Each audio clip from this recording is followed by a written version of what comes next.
Jamais les attentes vis-à-vis du secteur technologique n'ont été aussi élevées. À la fois sur le plan de ce que la technologie doit apporter vis-à-vis des enjeux de demain, mais aussi vis-à-vis de la performance boursière que les investisseurs attendent des valeurs technologiques cotées. Et je pense que c'est important de bien séparer ces deux sujets dans les minutes qui viennent.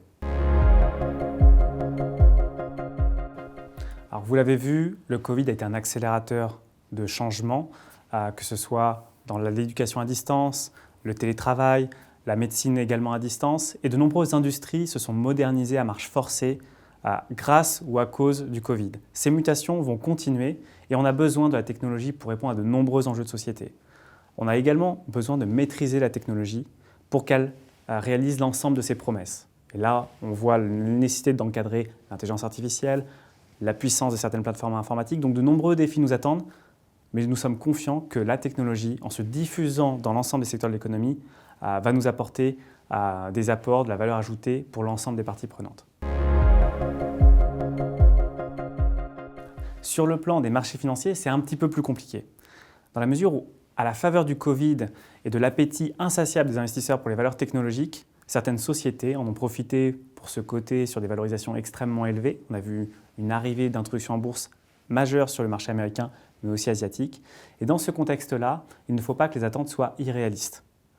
Là-dessus, nous sommes très vigilants, puisqu'aujourd'hui, le principal risque sur les valeurs technologiques, c'est de surpayer la technologie ou alors d'investir dans des managements à la gouvernance douteuse. Et c'est aujourd'hui ce risque-là principalement sur lequel il faut se concentrer, sur lequel il faut faire le travail d'analyse fondamental pour éviter ces écueils et justement capitaliser sur l'apport transformationnel que peuvent fournir les nouvelles technologies.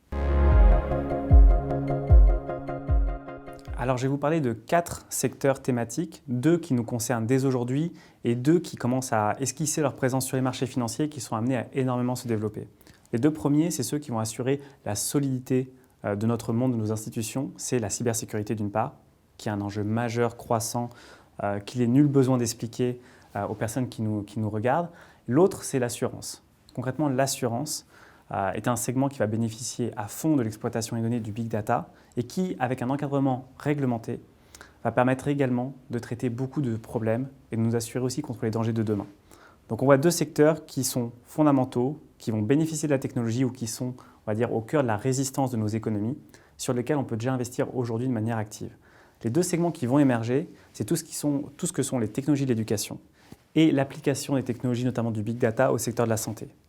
Combinés, dans ces 2 secteurs, dans ces 2 thématiques, on va pouvoir améliorer la qualité de l'éducation, faire ce que l'on voit dans le secteur de l'Internet à l'éducation, c'est-à-dire la personnalisation sur mesure. Imaginez par exemple un enseignement qui s'adapte à chaque élève en temps réel. Donc ça, c'est une des nombreuses promesses de l'éducation connectée avec l'aide du big data.